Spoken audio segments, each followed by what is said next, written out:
We got that 5 p.m. advisory in from the National Hurricane Center. It includes, in this new bulletin, the possibility of a peak storm surge of 5 to 10 feet above normally dry ground at high tide, somewhere along the southern shores of Jamaica.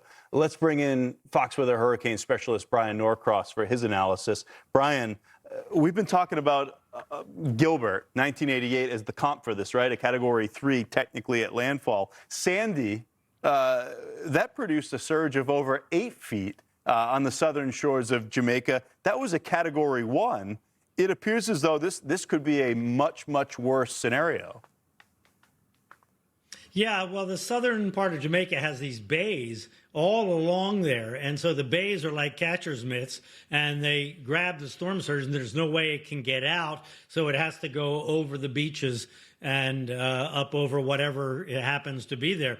As a matter of fact, in Kingston, the airport, the international airport, is out on a peninsula out in Kingston Harbor. So that is subject to being flooded in this situation, which may aggravate the recovery process. So this is a daunting thing if the storm comes in as forecast, which is going to put tremendous amount of water into Kingston Harbor and the surrounding harbors and bays there on the eastern part of that country. All right, let's look at the 5 p.m. advisory and hear what you see. 65 miles per hour is the estimate. Now that was not measured by hurricane hunters. That was estimated because the satellite presentation is becoming more obviously related to a stronger storm. So they make the estimates off of that, and that's what they're estimating right now, 65 miles per hour. Because the wind is estimated to be higher, the pressure is estimated to be lower. So we're awaiting the aircraft to go in there. A NOAA aircraft is coming out of Florida. There will be another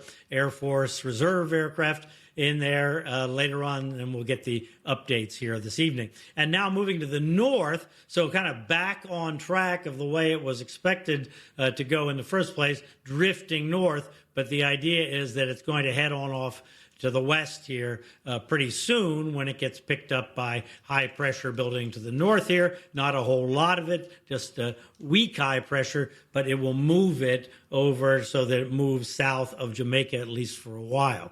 All right, here's the presentation from the satellite, and you can see, look what we have here today that we didn't have yesterday, is we have, first of all, a very circular looking storm up in here, but then we have these bands. Look at these outer bands that are clearly rotating in. So all this is evidence of the fact that the atmosphere around this storm is conducive for intensification, and the National Hurricane Center says this is going to intensify in a big way because it's out over the water. The water is near record warm there in the Caribbean. So the idea is already by tomorrow this time, you have a 100-mile-an-hour hurricane. Sunday, 140-mile-an-hour Category 4 hurricane. And then Monday up knocking on the door of Category 5. So Category 5 would be if it were 160. They're forecasting 155. Obviously, that's kind of in the noise whether this gets to be Category 5 or not. The Google DeepMind model that has done so well this year indeed shows a high possibility of a Category 5 in this time period. Now, we put the center line on there because the storm is moving so slowly. It's hard to tell exactly what's going on without it. But I don't want you to concentrate on it because it makes a tremendous difference if this thing comes out here. Still would be a good forecast out here as a high-end Category 4 or Category 5, but would make a big difference in what the impacts are on the island. So we don't want to get any bogged down here on looking at any individual line, but the trend today has been for this to move more toward the center of the island. But I just really want to add that the difference between here and here is way less than the average error at that time. That's what these lines represent, is kind of the average error, or two-thirds error, two-thirds chance that it would stay in there, but they're built off the average error in National Hurricane Center forecasts. And we do have just a developing system here. So indeed, if this is what happens, this is very bad for the population center of Jamaica that's over on this side here. The idea is that over Jamaica, if it goes directly over the island, that the high terrain there would weaken the system. So we have a weaker system than over Cuba. Again, there's high terrain here that would weaker system when it approaches the southeast Bahamas on Wednesday afternoon.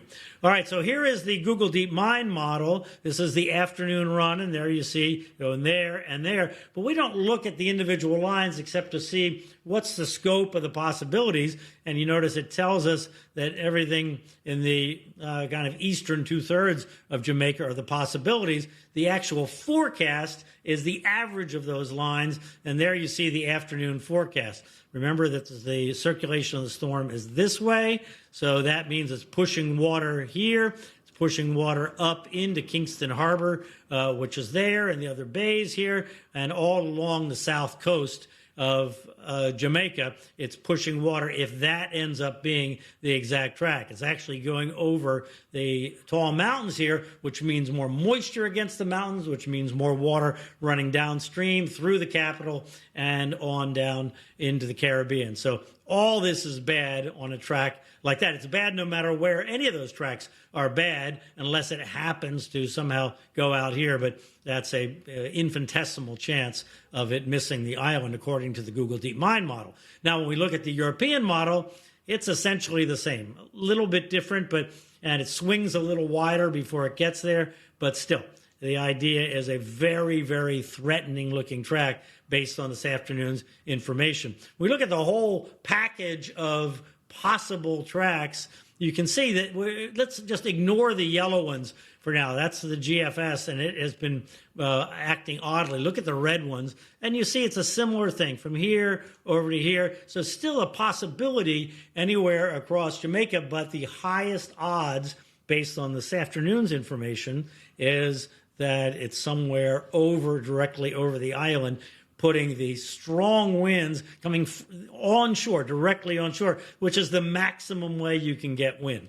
The case of Hurricane Gilbert, it came in a different direction, and that actually cut down the winds from Gilbert. I'll talk more about that in just one moment.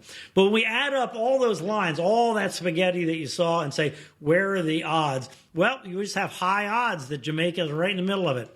Exactly where the track is, it's just too early to say. We're talking about something that's going to happen on Tuesday, late Monday into Tuesday. Maybe that we'll get that approach to Jamaica. So this far out for the system that's just developing, we still expect some movement in the models, but they have tended to converge now on a direct hit on Jamaica, and then direct hit on the eastern part of Cuba, and then moving up into the southeastern Bahamas. Obviously, we have lower odds as we go further in time. We're talking about Wednesday before it gets to the Bahamas or the Turks and Caicos, somewhere down there in the extreme southern part of that archipelago. All right, so in terms of the rain, we still are seeing a forecast here of very heavy rain in the 2 to 3 foot range in Haiti, and heavy rain over the Dominican Republic on the southern coast and on up into Cuba.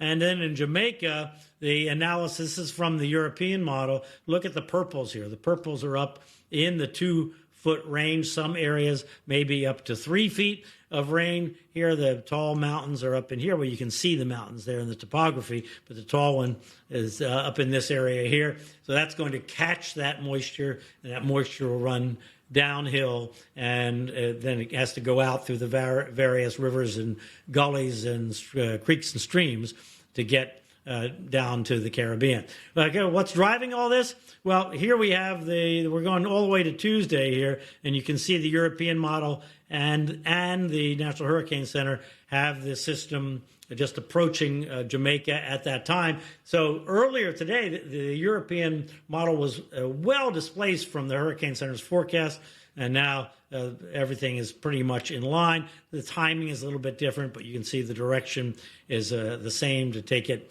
up to Cuba and across Cuba into the Bahamas.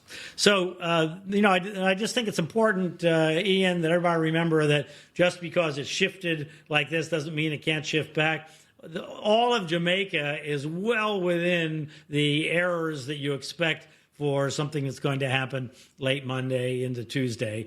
So we just need to keep an open mind here. And folks in Western Jamaica, for example, Montego Bay, shouldn't say we dodged a bullet. No bullets have been dodged yet because we don't know the fine details of this, and we're not going to know them here for a couple of days.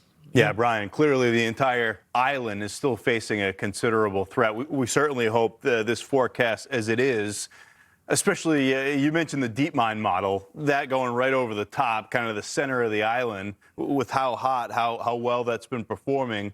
It's an uncomfortable look. You mentioned the airport. I was curious. Average elevation of the airport, at least as reported on their website, is 3 meters. Something, just short of 10 feet. Right. And that's what the NHC was indicating as the potential max storm surge.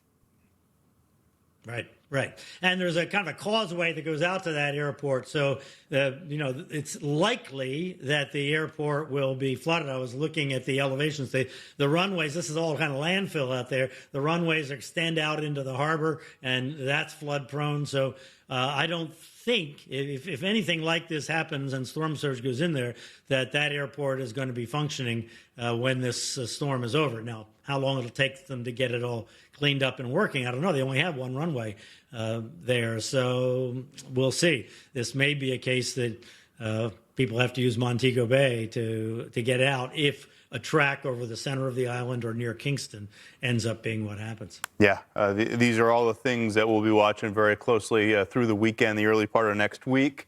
That's Fox Weather Hurricane Specialist Bryan Norcross. Bryan, thank you.